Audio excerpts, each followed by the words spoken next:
aho kugira ngo umutunzi yinjire mu bwami bw'ijuru, icyoroshye ari ukugira ngo ari uko ingamiya yakwinjira mu zuru ry'urushinge.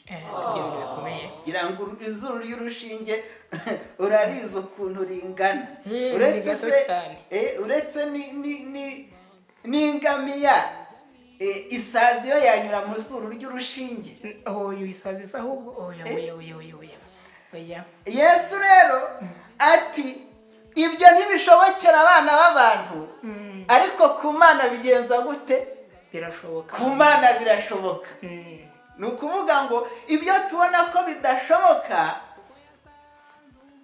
birashoboka ku Mana twebwe nk'abantu, kuko Imana yo ifite ububasha bwose n'imbaraga zose. None se nta gihe abigishwa ba Yesu bigeze kuba bari mu nzu bakibona Yesu ari mu cyumba ari kumwe nabo, kandi nta hantu bigeze babona yakinguye yanyuze? Kuzagira kuza kurimbuza. Hari abantu bigisha inyigisho z'iminsi ugashanga bari guciraho iteka abantu bafite amafaranga yabo. Oya, twebwe uyu munsi ntabwo twaje guciraho iteka abantu bafite iki amafaranga yabo, ahubwo twaje kuvuga ngo ni gute wakoresha ubutunzi bwawe, warangiza ubwo butunzi bwawe ukagira gute bugakora umurimo w'Imana. Kandi buriya nta kintu kiza nko kuba ufite amafaranga, ufite ubutunzi, warangiza ukazagira gute ukazabona n'ubugingo, ukaba ufite ubutunzi, ukaba ufite na Yesu. Ubwo ni ubutunzi bukomeye cyane. Icyo gihe ufite byose, kugira Yesu ufite n'amafaranga. Mana we, ibyo ni ikintu gikomeye cyane. Yesu aramutse aje nk'ahangaha aka kanya uyu munsi, yarangiza akabwira umuntu ari imbere cyangwa se wowe akakubwira ati hari ikintu kimwe uri kubura kugira ngo ubone ubugingo buhoraho. Ni icyo ushobora gutekereza, cyangwa se ni icyo abantu benshi bashobora gutekereza bakumva badashaka kukirekura? Mu by'ukuri biragoye. Yesu Kristo ukamuza imbere ushaka gukira, ukaza mu rusengero rw'Imana ushaka Imana, ushaka gukira ibyaha, ariko ugatahiraho. Kubera iki? Kuko hari ibyo ugundiriye muri wowe. Nta kintu gikomeye Yesu akwaka cyane. Ubutunzi bwawe si bwo bwa mbere akeneye cyane. Icyo akeneye cyane ni ukumuha umutima wawe, kandi uwo mutima wawe nuwumuha, ikirimo cyane icyo umuzanira ni ibyaha byawe. Ibyo byaha byawe nibyo ashaka kugukuramo ukabimuzanira, kuko wowe uramutse ubyikoreye byaguturitsa bikakwica. Niyo mpamvu ibibazo ubundi kuki Yesu yamusabye kugurisha ibyo afite cyangwa se ibyo yari atunze, hanyuma yarangiza ngo ibiguzi. Ni nko kuvuga ngo ugurisha ibyo ufite byose, amafaranga ukuyemo uyaha abakene. Ubundi kuki Yesu yamusabye gukora biriya bintu? Kuki yamusabye kugurisha ibintu byose afite kugira ngo abone kumukurikira, narangiza kubigurisha abiha abakene? Ubundi kubera iki? Nicyo kibazo ngenda kibaza. Noneho ugiye kugira inama abakiri batoya, urubyiruko. Ubundi ni iki urubyiruko rwagakiza imbere? Ni iki bakakwiye kwita ubutunzi bukomeye kurusha ibindi byose? Urabona urubyiruko tuba dukora cyane, dushaka nyine kugira amafaranga menshi, tukora twihiringa, turwana, tugira gute, dushaka nyine kugira ngo natwe turebe ko twagira iki ubutunzi kandi bwinshi butari bukeya. None ni iki urubyiruko rwakagize ubutunzi bwa mbere? Yesu Kristo aramureba, aramukunda cyane. Amukunze cyane, nawe aramusubiza ati unyitira iki mwiza? Umwiza ni umwe gusa, ni Imana. Ariko nushaka kugera ku bugingo, witondere amategeko: ntukice, ntugasambane, ntukibe, ntukabeshyere abandi, wubahe so na nyoko, ukunde mugenzi wawe nk'uko wikunda. Ayo yose narayitondeye. Muraho neza abakunzi ba Daily Advice by Claude TV. Uyu mwanya ngiye kubasuhuza, mbahaye ikaze muri uyu mwanya. Murakaza neza kuri iki kiganiro cyacu cyangwa se ahangaha mwisanze. Ndishimiye cyane kuba mwifatanyije natwe uyu munsi. Uyu munsi turaganira ku nkuru ikomeye cyane iboneka muri Bibiliya, inkuru y'umusore w'umutunzi waje kubaza Yesu, akamwegera arangiza akamubaza ngo nkore iki kugira ngo ndagubugingo buhoraho, cyangwa se nkore iki kugira ngo nzaronke ubugingo buhoraho. ariko rero ikibazo nyamukuru cyangwa se ikibazo nyamukuru njyewe nibazaga ni iki ngiki. Kuki uyu musore yaje kuri Yesu afite ikibazo gikomeye gutya, hanyuma Yesu yamuha igisubizo nyuma akagenda ababaye? Icyo kibazo njye nicyo nibazaga, kuki uyu musore yagiye ababaye amaze guhabwa igisubizo cy'icyo yakora kugira ngo abone ubugingo buhoraho? Mbese ni iki yari afite atashoboye kurekura? Buri wese akibaza. Kandi se ubundi uyu musore atwigisha iki ku buzima bwacu uyu munsi? Ubundi ni iki atwigisha uyu munsi? Nabyo ibyo ngibyo nahoze mbyibaza. Noneho kugira ngo tubisesengure neza rero, mfite umushyitsi wacu wihariye, muri kumubona iruhande rwanjye uyu munsi, namubazaniye. Niyo mpamvu agiye kudufasha, simuvuga mu mazina, agiye kudufasha kudusobanukirwa n'iby'iri jambo, adusobanurire. Umushyitsi mwiza rero, murakaza neza kuri Daily Advice by Claude TV. Mbere y'uko tuganira ikiganiro, ndashishikariza buri wese uri kureba iyi live cyangwa se uri kureba iki kiganiro gukanda like, kuyisangiza abandi kugira ngo nabo basobanukirwe ibindi. Kandi niba utarakoze subscribe, ukande subscribe aho hasi ku kabuto kariho, ugakandeho kugira ngo uzajye ubona ibindi biganiro byiza tugutegurira n'izindi nyigisho. Ubundi noneho reka duhe umushyitsi wacu ijambo atwibwire, atangira atubwira amazina ye byose muri rusange. Ndabakunda. Nibyo koko, murakoze cyane bandimwe Claude. Rero na mbere mbanje kugushimira iyi gahunda washyizeho, gahunda nziza cyane yo kugira ngo buri wese abashe gusobanukirwa n'ukuri dusohoyemo kw'ijambo ry'Imana. Amazina yanjye nitwa Bikorimana Daniel, nkaba ndi umugabo ufite umugore umwe ndetse n'abana babiri. Nkaba nkomoka mu karere ka Karongi, ariko iki gihe nkaba nkora akazi k'uburezi mu karere ka Rusizi, mu murenge wa Nkombo. Nk'uko rero mwarimu bivuze, tugiye kurebera hamwe ibijyanye n'uyu musore w'umutunzi waje akeneye Yesu kandi bimuri ku mutima koko. Mbere y'uko dukomeza, reka tubanze dusenga Imana. Nyagasani Imana ituye ahirengeyeho mu ijuru, se w'umwami wacu Yesu Kristo, izina ryawe nirihabwe icyubahiro. Aka kanya twebwe abana bawe tuje imbere yawe turi abanyabyaha ndetse bo hanyuma y'abandi. Icyo dusaba twinginga ni ukugira ngo utubabarire kandi uduhe umugisha wawe. Uri Imana ikomeye, ikora ibitangaza, ivuga bikaba, wategeka bigakomera. Tugiye kurebera hamwe ijambo ryawe ryerekeranye n'uyu musore w'umutunzi waje imbere yawe. Turakwinginze kugira ngo ubwo tuje imbere yawe twe gutaha amaramasa.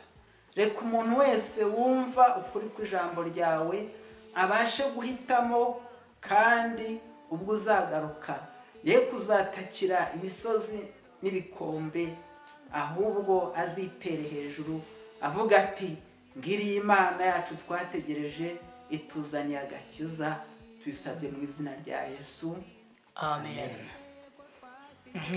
Ngaho nukomeze rero, ukomeze n'umwanya w'ijambo, umwanya w'ibibazo wo ndaza kukubaza ibibazo nyuma.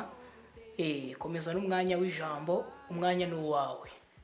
Nibyo koko, ijambo twateguye uyu munsi turarisanga mu butumwa bwiza nk'uko bwanditswe na Matayo, igice cya 19, ku murongo waho wa 16 kugeza ku murongo wa 26. Umutwe w'ayo magambo uratubwira ngo iby'umusore w'umutunzi. Dusome mu izina rya Yesu. Nuko umuntu aza aho ari, aramubaza ati, mwigisha mwiza, nkore cyiza ki ngo mpabwe ubugingo buhoraho?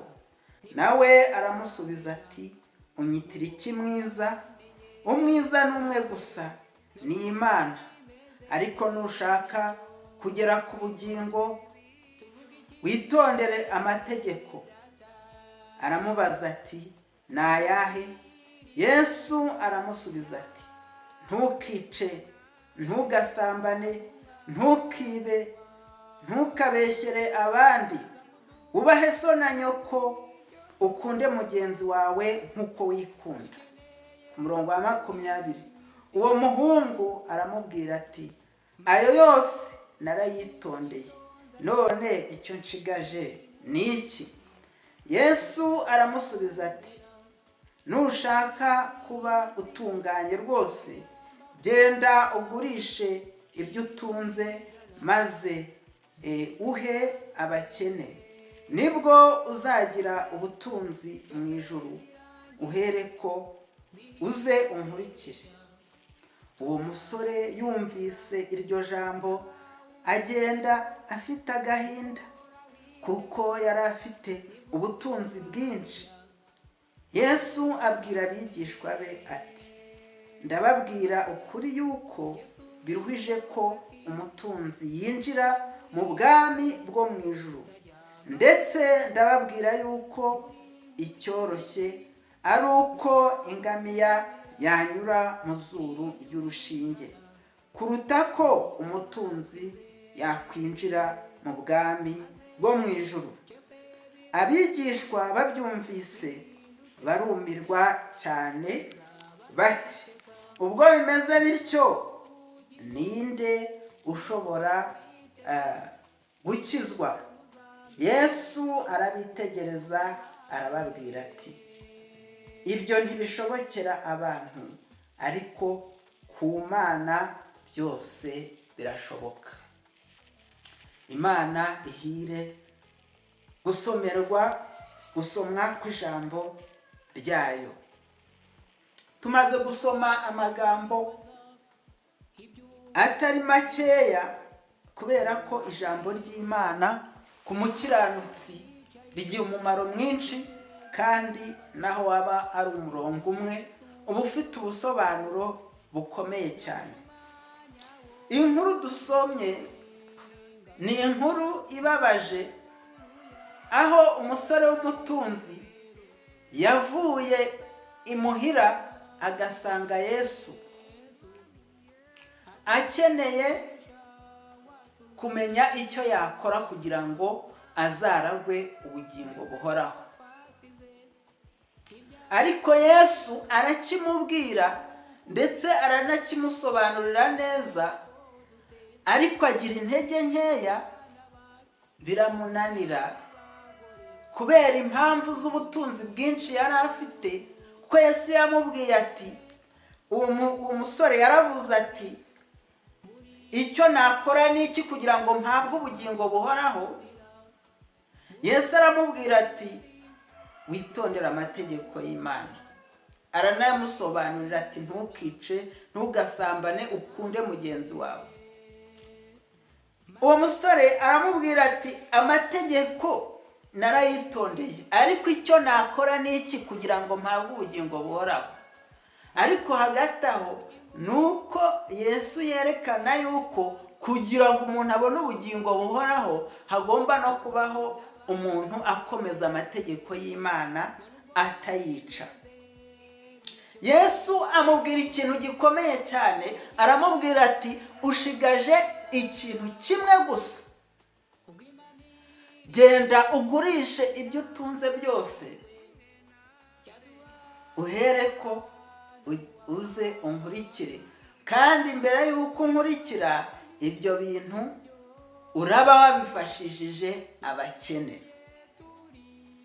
Ariko ngo uwo musore yari afite ubutunzi bwinshi, yumva ibintu biramunaniye cyane rwose, ntiyabishobora. Areba gusiga mwa butunzi bwe ngo abureke akurikire Yesu, atabikora. Kubera iki? Kubera yuko umutima we wari wariboheweho na bwa butunzi. Ni ukuvuga ngo nubwo yavugaga ko yakomezaga amategeko y'Imana, mu by'ukuri Yesu Kristo niwe ureba mu mutima w'umuntu. Umutima w'umuntu ushobora kuvuga ko nitondera amategeko y'Imana, ariko Yesu Kristo akareba mu mutima wanjye agasanga by'ukuri koko ayo mategeko ntayakomeza, nubwo nayakomeza nyakomeza by'umuhango gusa. uriya musore yari yarize kandi yabarirwaga no mu itsinda ry'abafarisayo. Abafarisayo ni abantu bakomezaga amategeko ya Mose ku rwego rwo hejuru, ndetse ngo bari barayaguye cyane, bayagira menshi cyane ku buryo umuntu yashoboraga gupfa atarayarangiza no kwiga ngo ayarangize.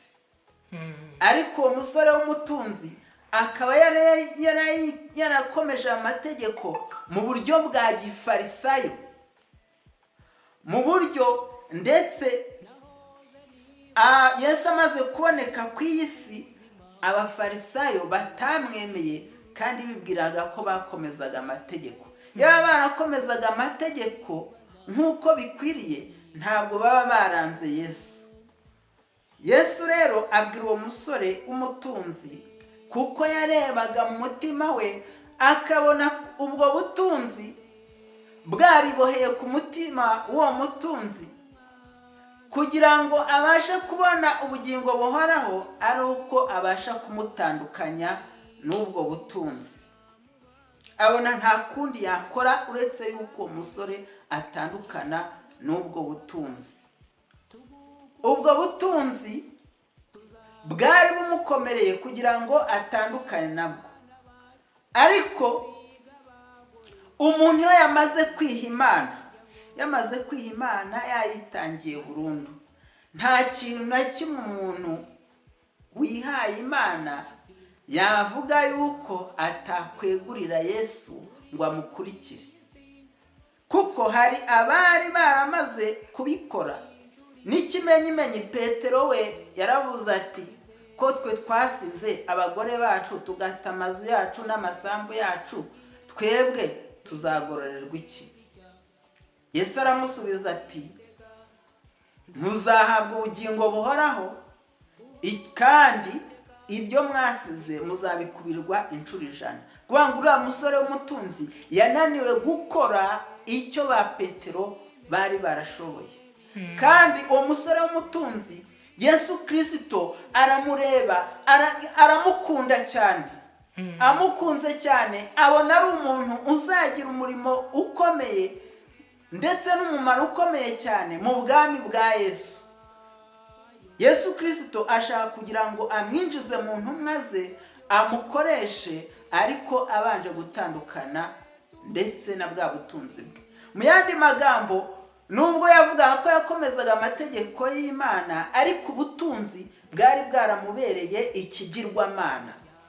Yasengaga ubwo butunzi kuko yumvaga atatandukana nabwo ngo akurikire Yesu. Niko kuvuga ngo aho kugira ngo nkurikirane Yesu mukurikire, nsige iki kigirwamana cyanjye cy'ubutunzi, ahubwo ndemera mpamana iki kigirwamana cyanjye cy'ubutunzi, Yesu Kristo mureke.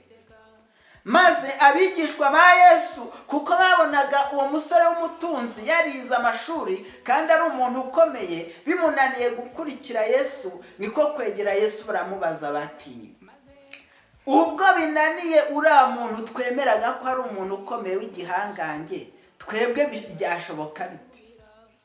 Yesu uriko kumubwira ati, ndababwira ukuri yuko aho kugira ngo umutunzi yinjire mu bwami bw'ijuru, icyoroshye ari uko ingamiya yakwinjira mu zuru ry'urushinge. Ibyo bintu bikomeye. Gira ngo izuru ry'urushinge urariza ukuntu ringana. Uretse n'ingamiya, isazi yo yanyura mu zuru ry'urushinge. Isazi ahubwo oya. Yesu rero ati, ibyo ntibishobokera abana b'abantu, ariko ku Mana bigenza gute? Birashoboka. Ku Mana birashoboka. Ni ukuvuga ngo ibyo tubona ko bidashoboka, birashoboka ku Mana twebwe nk'abantu, kuko Imana yo ifite ububasha bwose n'imbaraga zose. none se nta gihe abigishwa ba Yesu bigeze kuba bari mu nzu bakibona Yesu ari mu cyumba ari kumwe nabo kandi nta hantu bigeze babona yakinguye yanyuze? yego. Ibyo byose rero birashoboka. Kuri iki gihe rero natwe abantu benshi bajya bahombera umugisha imbere y'Imana baje bamushaka bakagenda bababaye. Yesu Kristo ukamuza imbere ushaka gukira, ukaza mu rusengero rw'Imana ushaka Imana, ushaka gukira ibyaha, ariko ugatahiraho. Kubera iki? Kuko hari ibyo ugundiriye muri wowe. Nta kintu gikomeye Yesu akwaka cyane. Ubutunzi bwawe si bwo bwa mbere akeneye cyane. Icyo akeneye cyane ni ukumuha umutima wawe, kandi uwo mutima wawe nuwumuha, ikirimo cyane icyo umuzanira ni ibyaha byawe. Ibyo byaha byawe nibyo ashaka kugukuramo ukabimuzanira, kuko wowe uramutse ubyikoreye byaguturitsa bikakwica. Niyo mpamvu Yesu yavuze ati, mwese abarushye n'abaremerewe nimuze munsange ndabaruhura. Amen. Mwemere kuba abagaragu banjye, munyigireho kuko ndi umugwaneza kandi noroheje mu mutima. Hallelujah. Namwe muzabona uburuhukiro hehe? Mu mitima yanyu. Amen. Izina ry'Imana rihabwa icyubahiro.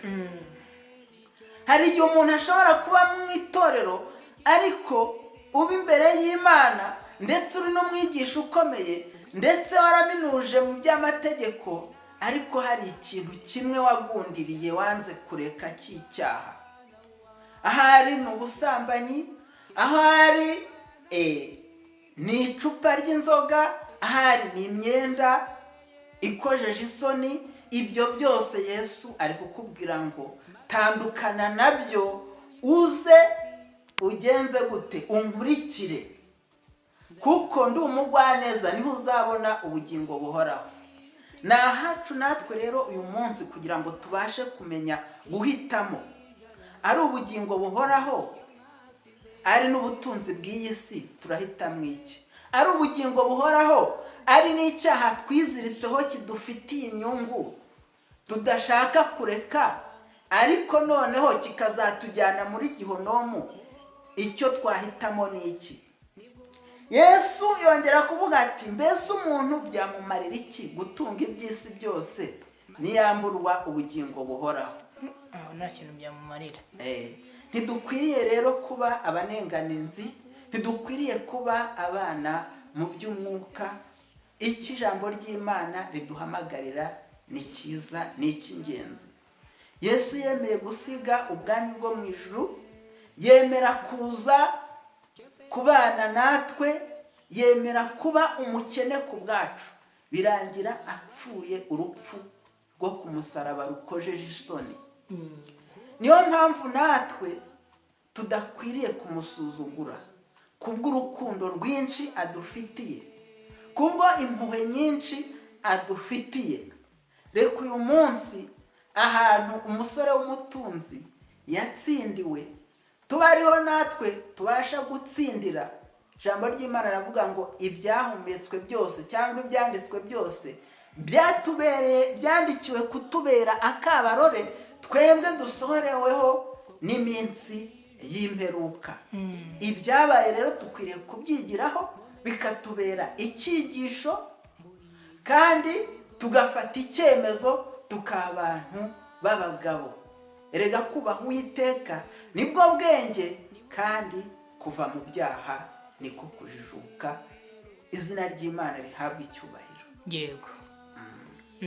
Niba rero tutaguranye cyangwa se tudatinze, ijambo wari ufite nk'uko n'uko nguko ringana, ariko mu badukurikiye cyangwa se mu bantu bari kudukurikira, ahari bashobora kwibaza ibibazo, kandi nanjye mpagaze mu mwanya wabo, ngiye kubabariza bimwe mu bibazo, ubashe kudusubiza. Iby'uyu musore w'umutunzi, utubwire, utwigisha ijambo rikomeye cyane, utubwira ko umusore w'umutunzi yagundiriye ubutunzi bwe, kandi ngo ayo mategeko yose utubwiye ko yari yayubahirije yose, yarayitondeye, ariko ananirwa n'ikintu kimwe. Yesu yaramusabye ko yaramubwiye ngo asigaje ikintu kimwe.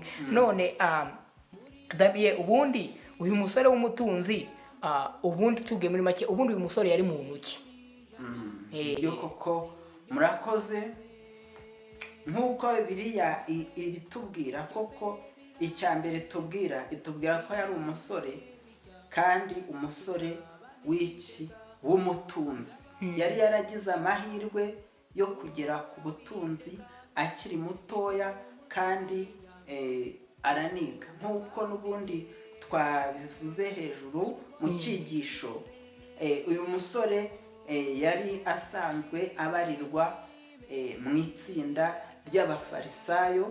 Abafarisayo cyari igice gikomeye cyane mu bwoko bw'abayuda.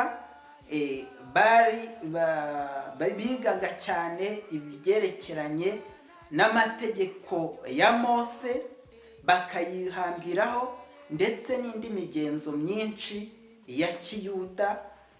Uyu musore nawe yabarirwaga mu icyo gice, ariko by'umwihariko akongeraho no kuba yari umusore ufite ubutunzi bwinshi cyane. Buriya iyo Bibiliya ivuze ko umuntu yari umutunzi, aba yari umutunzi koko pe. Birumvikana, igihe turabyumvisha. None se twakibaza ngo ubundi ko yari umutunzi, afite amafaranga ye menshi, nk'uko nyine bivuze ngo birivuga ko umuntu afite amafaranga menshi, ubundi kuki yagiye gushaka Yesu? Ubundi kuki yegereye Yesu? Akanyikubariza rimwe n'iki kibazo gikurikira kivuga ngo ubundi kuki yagiye akabaza Yesu ati ubundi nkora iki kugira ngo mbone ubugingo buhoraho? Ubundi ubona yarashakaga iki? Urakoze cyane rwose, ubajije ikibazo cyiza rwose, kandi ukibarije n'abandi bose. Ni ukuvuga ngo uyu musore nubwo yari umutunzi bwose, nubwo yari afite ibihagije byose, nk'iki gihe twavuga yuko wenda yari afite inzu nziza, imodoka nziza, icyo ashaka kurya cyose akibonye, ariko nubwo yari afite ibyo byose, mu mutima we yumvaga harimo icyuho, yumvaga harimo ikintu abura, yumvaga atahagijwe nabyo, atanejejwe nabyo.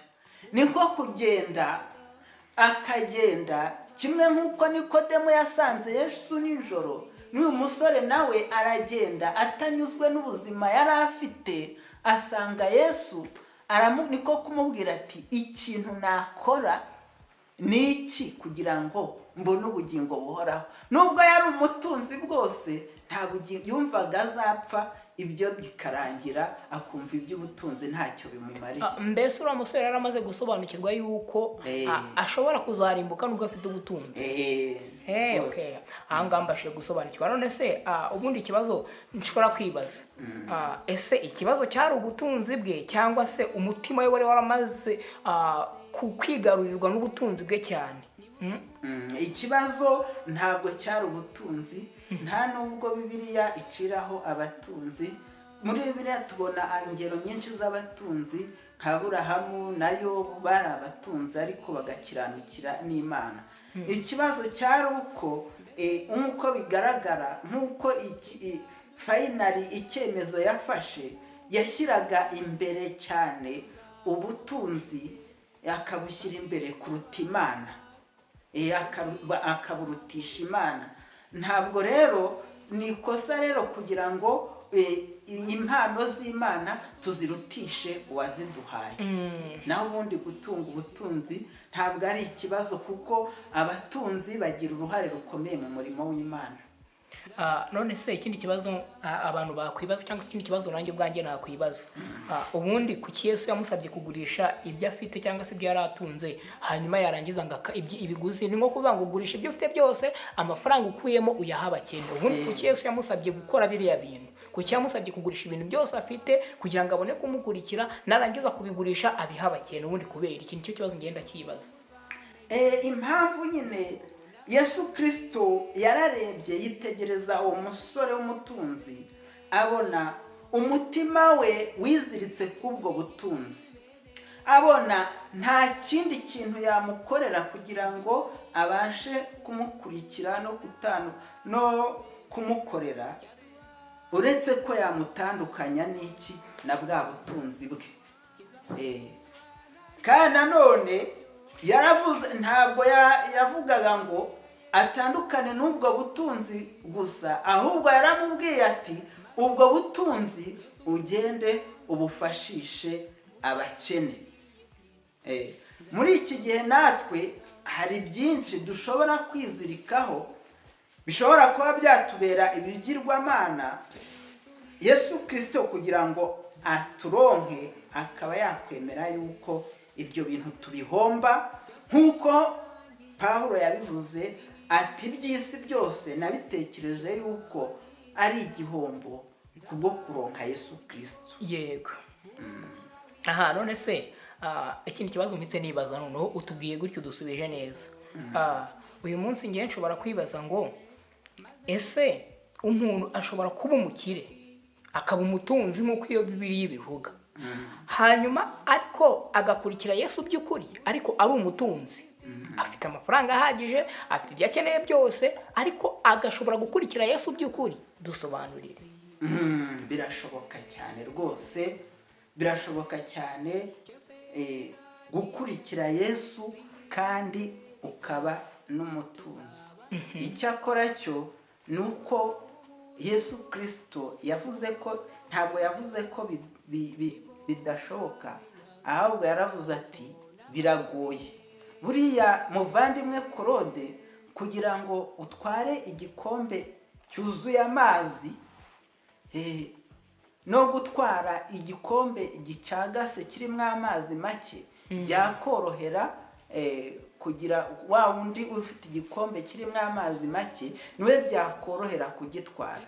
N'ubundi rero ubutunzi burashukana, ariko burimo n'imitego myinshi, ariko birashoboka yuko uwo mutunzi iyo yigengesereye ntiyishyire hejuru, bwa butunzi buri mu biganza bye ntaba aribwo yishingikirizaho ngo aburebe yishyire hejuru, ahubwo akishingikiriza ku Mana yabumuhaye, kandi akabukoresha mu murimo wo guteza imbere ubwami bw'Imana. Uwo nguwo rwose Imana iramwemera, kandi ubwo butunzi bwe azabubona, kandi n'ubugingo buhoraho azabugira. Vuga ngo birashoboka rero yuko umutunzi ashobora kubaho afite ubwo butunzi, ariko icya mbere ni uko akwiriye kwirinda kwishyira hejuru, kandi akirinda kureka kubaha Imana yabumuhaye. Ikindi kibazo nakwibaza, ni gute umuntu ubundi uyu munsi, ni gute umuntu yamenya ko amafaranga cyangwa se ubutunzi byatangiye kumutegeka, byatangiye kumukoresha, byatangiye gutuma adakorera Imana? Ni gute umuntu yabimenya? Dusobanura icyo kintu, ukuntu umuntu yamenya ko ubutunzi bwatangiye kumukoresha. Nibyo koko, urakoze cyane ku iki kibazo cyiza cy'uburyo umuntu abasha kumenya uko ubutunzi bwatangiye kumukoresha. Ngira ngo buriya hari ubwo umuntu aba yari umuntu wubaha Imana, ariko akaba nta butunzi bwinshi yari yagira. Icyo gihe ugasanga n'umuntu ushobora kurara no mu cyumba cy'amasengesho utajya burira akanya Imana, ariko yamara kugira akantu abona, yamara kugira ikintu abona, amaze kugira nk'imodoka, amaze kugira amazu n'amasambu, ugasanga bya bihe yahariraga Imana byaragabanutse. Tuvuge niba yarafataga nk'amasaha 3 yo kujya gusenga, yo gusenga Imana, ugasanga asigaye afata isaha 1. Ikindi gihe tuvuge ni nko ku cyumweru cyangwa ku isabato ntiyasibaga mu rusengero, ariko ugasanga ikindi nanone gishobora kwerekana uburyo ubutunzi bwatangiye gukoresha umuntu. Hari ibyaha umuntu ashobora gukora akurikiye ubutunzi, sibyo? Ibyaha bikomeye cyane bishobora gutuma umuntu akoreshwa na bwa butunzi. Umuntu ashobora kubona isambu y'umuntu akayifuza,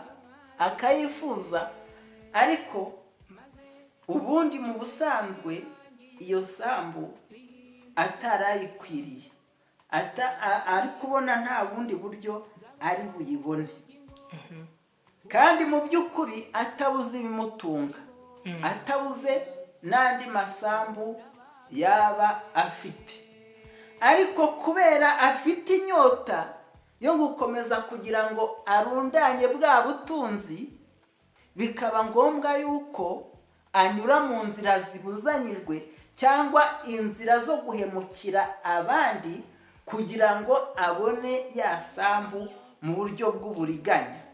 Donc muri we yamaze kwimikamo ikijyanye n'ubutunzi, noneho ubutunzi bukamusunika akaba yajya no gukora ibyaha akurikiye bwa butunzi, kandi mu by'ukuri ntabwo yabuze icyo arya, mu by'ukuri mu busanzwe ntabwo yakennye, ahubwo arafite inyota yo guhora ashaka kurundanya byinshi, noneho bigatuma anyura no mu buzima bwo guhemukira abandi no gukora ibyaha by'inkoraruguma kugira ngo aronke bwa butunzi. Urakoze cyane, ahangaha birumvikanye. Noneho ugiye kugira inama abakiri batoya, urubyiruko, ubundi ni iki urubyiruko rwagashyize imbere? Ni iki bakakwiye kwita ubutunzi bukomeye kurusha ibindi byose? Urabona urubyiruko tuba dukora cyane, dushaka nyine kugira amafaranga menshi, tukora twihiringa, turwana, tugira gute, dushaka nyine kugira ngo natwe turebe ko twagira ubutunzi kandi bwinshi butari bukeya. None ni iki urubyiruko rwakagize ubutunzi bwa mbere? Nibyo koko, urakoze cyane. Ni ukuvuga ngo ijambo ry'Imana muri Yobu igice cya 28 umurongo wa 28 haravuga ngo kubaha Uwiteka nibwo bwenge, kandi kuva mu byaha niko kugenza gute, niko kujijuka. Yego, kuvuga ngo ikintu cya mbere abasore bakagombye gushyira imbere ni ukubaha Uwiteka. Kuvuga ngo mu yandi magambo, umusore wubaha Uwiteka n'ubundi ntabwo azaba inkora gusa, n'ubundi n'ubutunzi azabubona, kandi mu gihe atarabubona ntabwo azanyura mu nzira zibuzanyijwe. Umusore wubaha Uwiteka azagira umurimo akora umuteza imbere mu buryo bwemewe, kandi yubahe n'Imana, byose bijyanirane mu nzira nziza. Uwo niwe musore, niyo nama igirwa uwo musore. Reka twihute. Ese kuba umuntu ashaka amafaranga menshi ubundi ni bibi? Urakoze cyane. Mu magambo make yadusubiza icyo kibazo, kuba umuntu yashaka amafaranga menshi ni bibi? Oya, kuba umuntu ashaka amafaranga menshi ntabwo ari bibi, ahubwo ni izihe nzira anyuramo kugira ngo nyashake. Yego, tugomba kunyura mu nzira zemewe n'amategeko, ntidukwiriye kunyura mu nzira zabuzanyijwe. Naho ubundi amafaranga menshi iyo ari mu biganza by'umukozi w'Imana aba ari umugisha ku bakene, aba ari umugisha mu guteza imbere ubwami bw'Imana. Amafaranga menshi ntabwo ari mabi, ahubwo ikibazo ni uko yakubera ikigirwamana. Yego, urakoze cyane. Noneho mwongera nkakubaza ni iki wabwira umusore cyangwa umukobwa ufite amafaranga menshi ariko ukabona ko Imana itakiri ku mwanya wa mbere mu buzima bwe? Ni iki wabwira uwo musore cyangwa umukobwa? Murakoze cyane. Icyo nabwira umusore cyangwa umukobwa ushyira imbere amafaranga cyangwa ubutunzi bw'iyi si, ariko ukabona yaratezutse, yarasubiye inyuma mu byerekeye no kumenya Imana, ni ukumwereka yuko ibyo umuntu yatunga byose uko yagira ibingana iki. Vuga ngo ku iherezo umuntu atarabanye n'Imana ngo yihane ibyaha bye, kandi ashyira imbere Imana kuruta ibindi byose, icyo gihe bizarangira atabonye ubugingo buhoraho. Kandi ubugingo buhoraho buruta ubutunzi. Ubutunzi ntabwo bukwiriye kudutwara umutima ngo twibagirwe Imana, kuko Imana niyo ituronyesha ibyo byose, kandi Imana niyo yaturemye. Iki twifuriza ni uko twazabona ubugingo buhoraho. Ushobora no kuba umukene mu by'ubu bugingo, ariko ukazabona ubugingo buhoraho. Nibyo byaba byiza, aho kugira ngo utunge iby'isi byose uzarimbuke, byari bibi cyane. None se nicyo umuntu yakora kugira ngo ibyo atunze bitamubuza gukurikira Imana? Murakoze cyane. Ikintu umuntu yakora kugira ngo ibyo atunze bitamubuza gukurikira Imana, ikibazo cyiza cyane. Ikintu cya mbere umuntu yakora ni uguhora wishingikirije hehe? Ku Mana. Ijambo ry'Imana ukarigira nyambere, kandi ugahora imbere y'Imana. Nubwo waba uri umutunzi, ubwo butunzi bwose ntibugutware umutima, ahubwo ugahorana umwanya wo gusenga no kwicisha bugufi, ndetse no kwirinda kwishyira hejuru ngo usuzugure Imana yaremye ibintu byose, ahubwo ukumva yuko muri wowe nubwo waba uri umukene, icyo ukeneye mu mutima wawe ari Imana kurusha ibindi byose. Yego. Ikibazo cya nyuma ngiye kukubaza kugira ngo dusoze, ndabona ikiganiro kiba kirekire ariko nta kundi, abantu bagomba gusobanukirwa. N'undi ufite ikibazo aze kubaza muri comment aho hasi turaza kugisubiza. Ikibazo cya nyuma ngiye kukubaza kirabaza ngo ese ubundi iyo Yesu aza kuba imbere y'umuntu uyu munsi, cyangwa se kuba umuntu yatekerereza buri wese, ariko turabizi neza, twarize ndetse tugera no ku rwego tuba abakozi ba leta. Hanjye nk'umukozi ku giti cyanjye wa leta, mbona akazi rwose gatunze umuntu, kamubeshejeho, akuraho ibyo arya, akuraho ibyo yambara. Akazi umuntu anyura mu bandi baturiya ni umukozi, afite akazi runaka kamutunze. Njye mbona rwose aramutse Yesu aje ati siga ako kazi kawe uhere ko uzunkurikire, mbona icyo kintu cyaba ikigeragezo kuri benshi cyane kandi cyabatsinda. Ubwo bimeze kimwe n'uwo musore, kuko nyine nibutse ko dusomeye ngo umusore yagiye agize gute, yagiye ababaye, yakambije isura, arababara. Bivuze ko ubundi ikibise byisobanura ko umuntu ubutunzi afite byagorana kugira ngo aburekure, kugira ngo ubusige. Kuko uriya musore njye nyine wasomeye ngo yagiye ababaye, kandi Yesu yaramaze kugira gute, yaramaze kumubwira ati dore byose warabyujuje nibyo pe. Yarabyemeye, kuko urumva ko kuba Yesu yarabyemeye akamubwira ati ndibyo warabyemeye, ariko hasigaye ikintu kimwe. Bivuze ngo ari amafaranga. Ko numva amafaranga azadukoraho. Amafaranga ni ikintu gikomeye. Amafaranga, ubutunzi ko numva ari bubi, ko numva bwatuguza ubugingo. Amafaranga ni ikintu gikomeye cyane. Birasaba yuko nyine bisaba kumenya gufata icyemezo, kandi tugasaba imbaraga ya Mwuka w'Imana kugira ngo ibashishe buri muntu wese, imuha imbaraga. Uko Yesu yaravuze ngo ibyo ntibishobokera abana b'abantu. Yego. Ariko ku Mana bigenje gute? Birashoboka. Ntabwo Imana yadusaba ikintu kidashoboka. Ariko uzi ko uyisunyibutsa ko abigisha bambwira ati, kuko urumva bavuga ati kugira ngo umuntu cyangwa se umutunzi nyine ngo biragoye ko umusore agiye ababaye. Asa bavuga ati biragoye ko umutunzi yakwinjira mu ijuru. Ni wazanye gwa rushinge ngo ingamiya ngo biruta ko ingamiya cyangwa se ingamiya kuba cyoroshye, ngo nuko ingamiya yakinjira mu izuru ry'urushinge. Noneho abigishwa bahise bagira ikibazo ba Petero, rubona nabo bahise bategera bati noneho ko numva bikomera.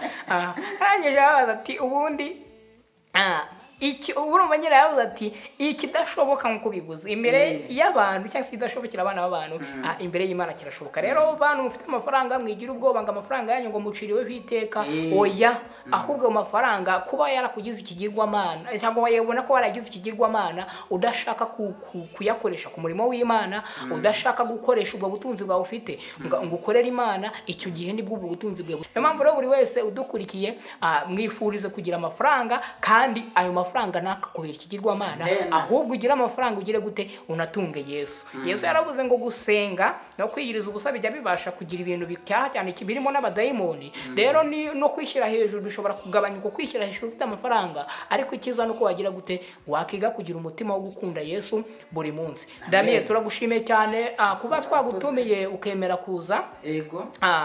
Iyi ni Daily Advice by Claude TV, n'ubundi ngewe wabavugishaga cyangwa se ngewe wagutumiye, n'ubundi nk'uko tuvuze ngo Daily Advice by Claude TV, nitwa Claude Tuyishime, niyo mazina yanjye.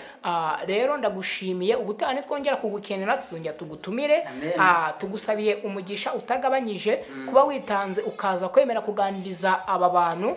Abenshi badukurikira burya ni urubyiruko cyane, ko njya nsanga abantu bafite mu myaka guhera muri 24, 18 kujya muri za 30 n'ingahe, nubwo n'abakuru baza 36 n'ingahe badukurikira. Ariko iyo nkoze muri analytics cyangwa se nkajya kureba nkasesengura nkareba, nsanga abakiri urubyiruko nibo badukurikira cyane. Kandi urubyiruko niko dushaka amafaranga, dore tuyahiga turwana nabyo byinshi cyane. Ariko urakoze kutugira inama, ibisubizo duhaye. Niba hari umuntu ugifite ikibazo uri kumva hari ahatashubijwe neza, najye muri comment yandikemo, tuzaba duhari kugira ngo tugire gute tumusubize. Reka nsenge, ubundi watangiye usenga, ariko nanjye reka nsoze nsenga, ubundi Imana ikomeze kubana natwe. Mwami Imana yacu turagushimiye, tugushimiye ubuntu bwawe, tugushimiye imbabazi zawe. Wabanye natwe muri iki kiganiro, twagiteguye nk'abana b'abantu, ariko turasinze kugira ngo ukigeze kuri benshi. Ubu butumwa bwawe ubugeze ku bantu ushaka ko bugeraho. Hari abantu babukeneye, kuko Uwiteka buri gihe ubutumwa bwiza buhora ari umuntu ukeneye kubwumva. Niyo mpamvu ndasenze nsengera umukozi wawe Damien, ndamusenge kugira ngo umuhe umugisha, ubane nawe mu bafamiliye be, ugende Uwiteka uhindure, ugire ibyo ukemura. Ndamusengeye kugira ngo mu izina rya Yesu Kristo ugire ibyo umuremera. Kandi natwe iyi televiziyo yacu Daily Advice cyangwa se DAC TV uyamamaze, uyagure, ukomeze gutanga ubwenge, ndetse ukomeze kudushyiraho ijambo ryawe rikomeze kuba muri twebwe, kugira ngo turyamamaze hirya no hino Uwiteka nk'uko wabidutoshe cyangwa se nk'uko bidushakaho. Nta kindi waduhamagariye usibye kuvuga ijambo ryawe no kuryamamaza. Ariyo mpamvu iyi saha rero ngusabye kugira ngo Uwiteka ukomeze kubana natwe. Icyo tugusabye ni ukumugisha buri wese wumvishira ijambo, buri wese tugiranye ahangaha akiri kumva ijambo ryawe, musabiye umugisha utagabanyije. Kandi ndasinze kugira ngo mu izina rya Yesu Kristo buri wese ukomeze kuduha umutima wo kugukunda kurushaho, umutima wo kugukorera, ndetse Uwiteka ucyoruta byose uzaduha ubugingo, tuzagera iwawe mu ijuru. Ukomeze kubana natwe, ukomeze kuturinda, byose nibwo ushaka, ni mu izina rya Yesu by'amajuru akoze. Amen. Amen. Murakoze cyane rero. Ciao ciao.